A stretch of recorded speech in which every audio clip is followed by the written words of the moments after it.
예수님께서 베드로와 야고보 그 형제 요한을 데리고 산으로 올라가십니다.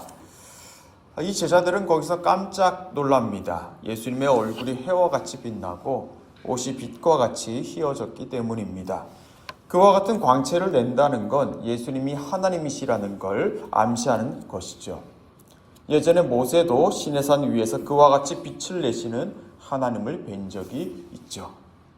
더 놀라운 것은 예수님이 모세와 엘리야와 더불어 대화를 나누십니다. 그 모습을 보자 이 제자들은 황홀경에 빠집니다. 모세와 엘리야는 구약을 대표하는 인물들이죠. 모세는 이스라엘 백성들에게 해방을 가져다 주었을 뿐만 아니라 율법을 전해 주었습니다. 그런가 하면 엘리야는 선지자 중에 선지자였습니다. 예수님이 그런 사람들과 대화를 나누시는 걸 보자 이들은 가슴이 뿌듯해졌습니다.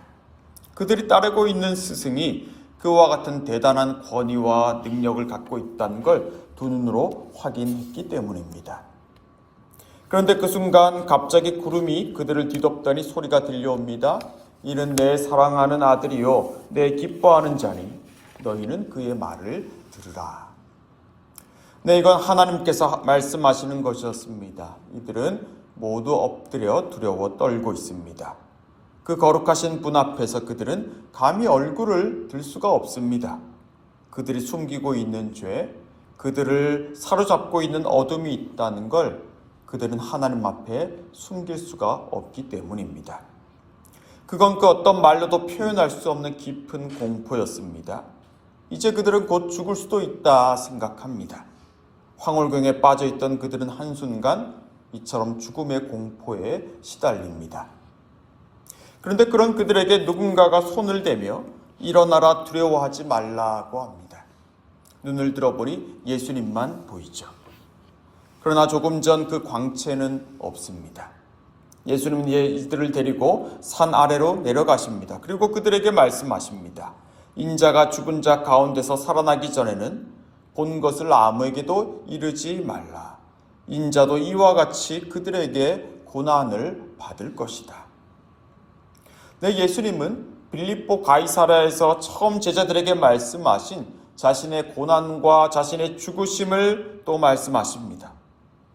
제자들로서는 감당하기 어려운 이야기이고 또 실제로 감당할 수 없는 일이었죠.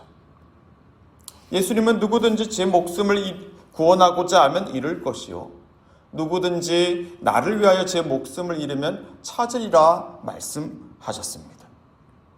여러분, 이 말씀은 자기를 잊으라, 자기를 포기하라는 게 아닙니다. 이 말씀은 우리 스스로 우리 안에 매몰되지 말라는 말씀입니다. 우리는 우리 자신의 욕구를 따라가면 만족할 거라고, 기쁨이 충만할 거라 생각하지만 그러면 그럴수록 불만족과 불안이 더 커질 거라는 겁니다. 그뿐 아니라 우리 스스로도 우리의 욕구를 선하게 다스려갈 능력이 사실은 없습니다. 바로 그런 우리 자신을 가리켜 기독교 신앙에선 죄인 이렇게 부르죠. 네, 예수님은 그런 죄인들에게 누구든지 나를 위하여 제 목숨을 잃으면 찾으리라 하십니다. 이 말씀은 예수님을 생각하며 예수님을 의지하며 나아갈 때 우리에게 참 만족과 힘이 생긴다는 것입니다. 왜 그렇습니까? 예수님께서 친히 우리의 죄의 벌을 감당하셨기 때문입니다. 하나님 앞에서는 두려워 죽을 수밖에 없는 죄인인 우리들이지만 그분께서 하나님의 형벌을 우리 대신 받으셨습니다. 하나님은 이는 내 사랑하는 아들이요 내 기뻐하는 자라고 말씀하신 그 예수님을 죄인으로 고아로 삼으시고 우리를 그분의 사랑받는 자녀로, 그분이 기뻐하시는 자녀로 삼아 주셨습니다. 네, 이 예수님을 우리가 기억하고 의지할 때 우리는 우리 자신이 하나님의 아들, 딸이라는 걸 믿으며 그 놀라운 은혜 받은 자임을 기억하며 우리에게 주어진 삶을 하나님 앞에서 담대히 살아나아갈 것입니다. 이 제자들, 이 변화산에서 보았던 예수님의 이 모습을 이후에 또 한 번 보죠. 언제입니까? 무덤 안에 계실 거라 생각했던 예수님은 그들 앞에 빛을 내시며 또 한 번 나타나십니다. 내 죽음을 정복하신 분으로, 사망 권세를 이기신 분으로 그들에게 보이십니다. 그리고 그때부터 제자들은 죽음과 사망을 두려워하지 않는 사람들로 세워져 가지요. 예수님께서 이 변화산에서 제자들 앞에서 변형되신 이유도 바로 거기에 있습니다. 이들이 이제 이 산 아래에서 당할 여러 가지 일들 속에서도 용기를 잃지 않고 하나님의 영광을 드러내는 그 예수님만을 의지하게 하려고 말입니다. 저와 여러분도 기억했으면 좋겠습니다.